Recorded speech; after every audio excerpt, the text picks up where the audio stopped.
भाइयों बहनों नमस्ते। मुझे पता चला है कि सोनम गुप्ता बेवफा है। भाइयों बहनों पूरा देश मानता है कि सोनम गुप्ता बेवफा है, लेकिन क्या यह बात ऐसे कहनी चाहिए? क्या नोट पे लिखना चाहिए? क्या भाइयों बहनों मैं आपसे कहना चाहता हूं, क्या कभी अन्ना हजारे जी ने कहा क्या कि केजरीवाल बेवफा है? क्या लिखा क्या उन्होंने कि केजरीवाल बेवफा है?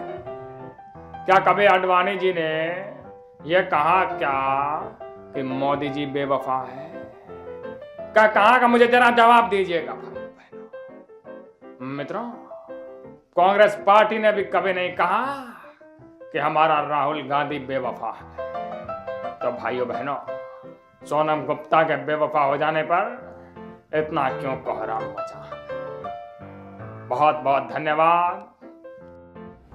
यहाँ पे विराजमान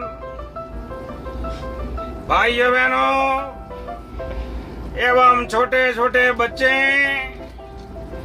आदरणीय श्री वेंकैया नायडू जी एवं उत्कृष्ट मंत्री दल, मेरे साथ दिल से बोलिए भारत माता की जय। भारत माता की जय। अरे इतना धीरे से जय बोलोगे तो सरहद पे बैठे हमारे फौजियों को कैसे मालूम होगा कि आप लोग उनके साथ हैं? इसीलिए दोनों हाथ की मुट्ठी उठा के मेरे साथ दिल से बोलिए भारत माता की जय। ये हुई ना बात भाइयों बहनों।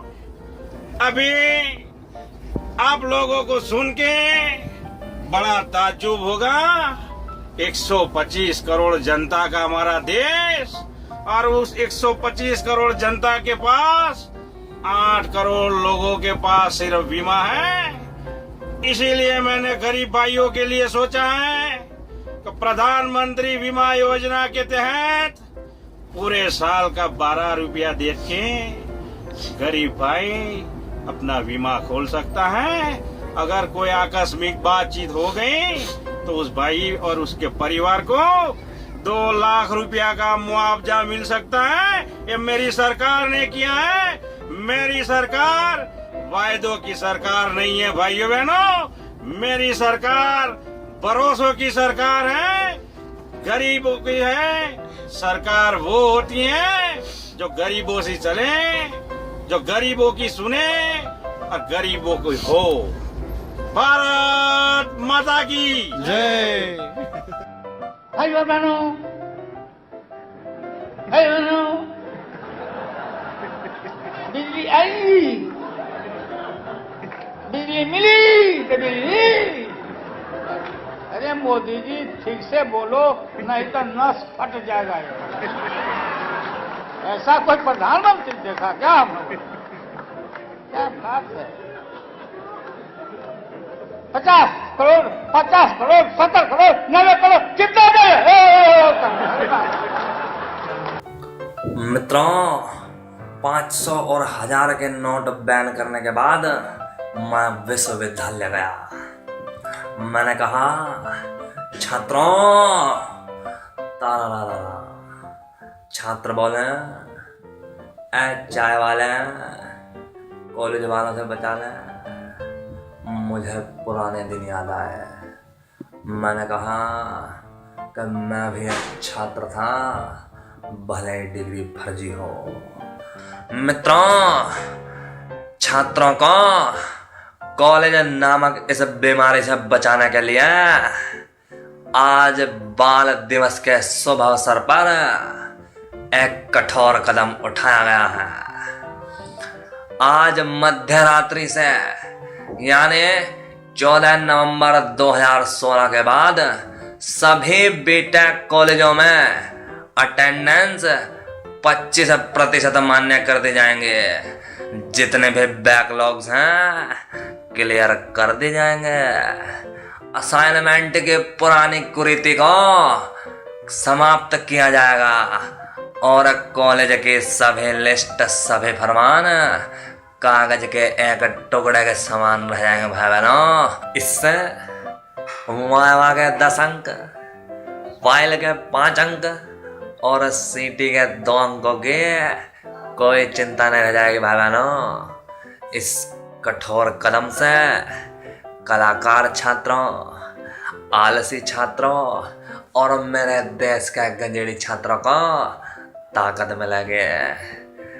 आने वाले एग्जाम के लिए सरकार ने कुछ काम किए हैं।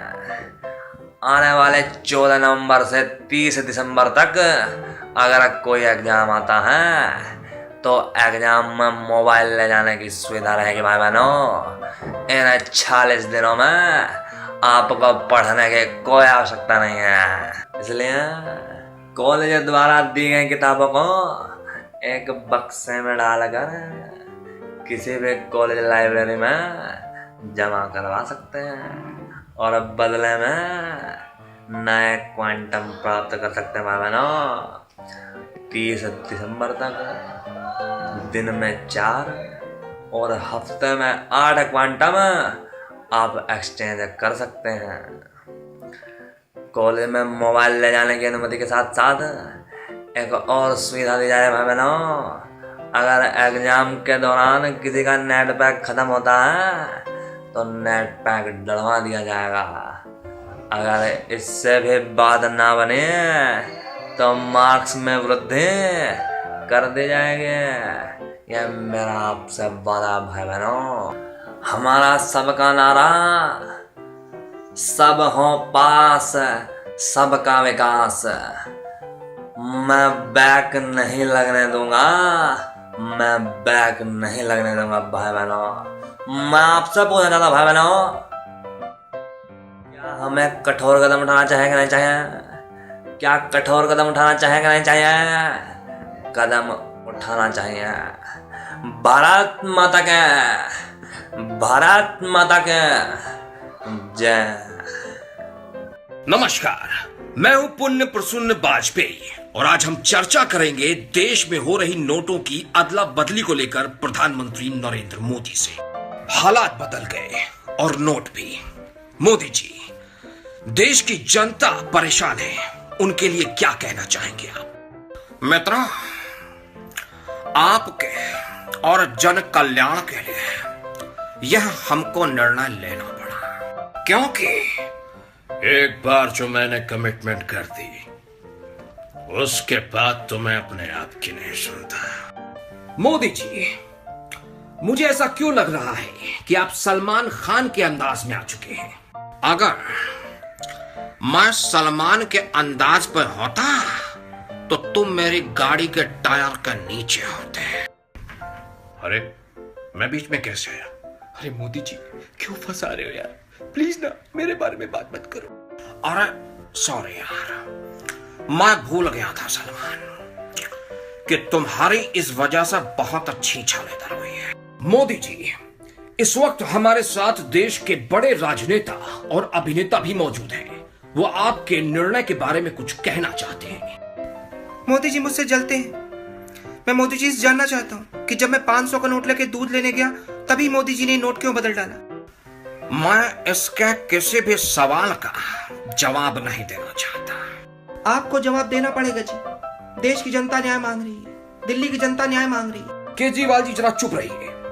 कहीं ना कहीं केजरीवाल को देखकर लगता है कि वो नरेंद्र मोदी को मन ही मन अपना पति मान चुके हैं। मोदी जी, आज जवाब दे ही दीजिए।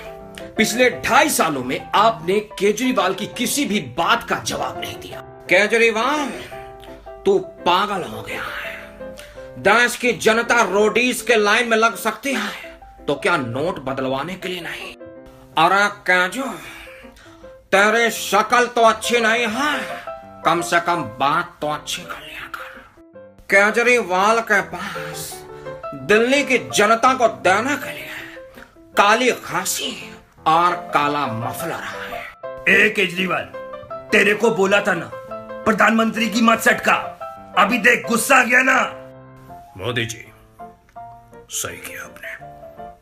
बोलिए तो इसके ऊपर गाड़ी चढ़ा दूं। इसकी आवश्यकता नहीं पड़ेगी सलमान।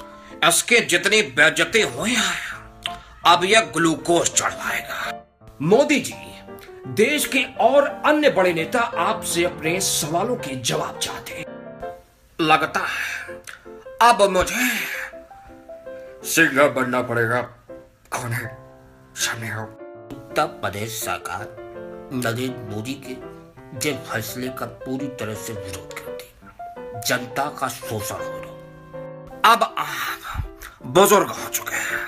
मैं तो यह कहता हूं कि किसी अरबी पिक्चर में डबिंग आर्टिस्ट बन जाइए। पगला, गरीब जनता का शोषण हो रहा है, जेब में पैसा नहीं है, बताइए क्या खाएंगे हैं? लालू जी, आपको खाने की क्या कमी है? आप तो चारा भी खा लेते हैं।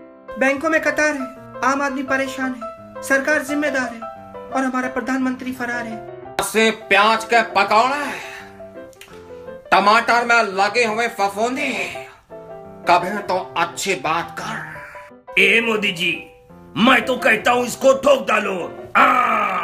सही कहा, ठोक दो इसे। इसकी तो आदत है हर जगह उंगली करने की। मान जा केजरीवाल, मान जा।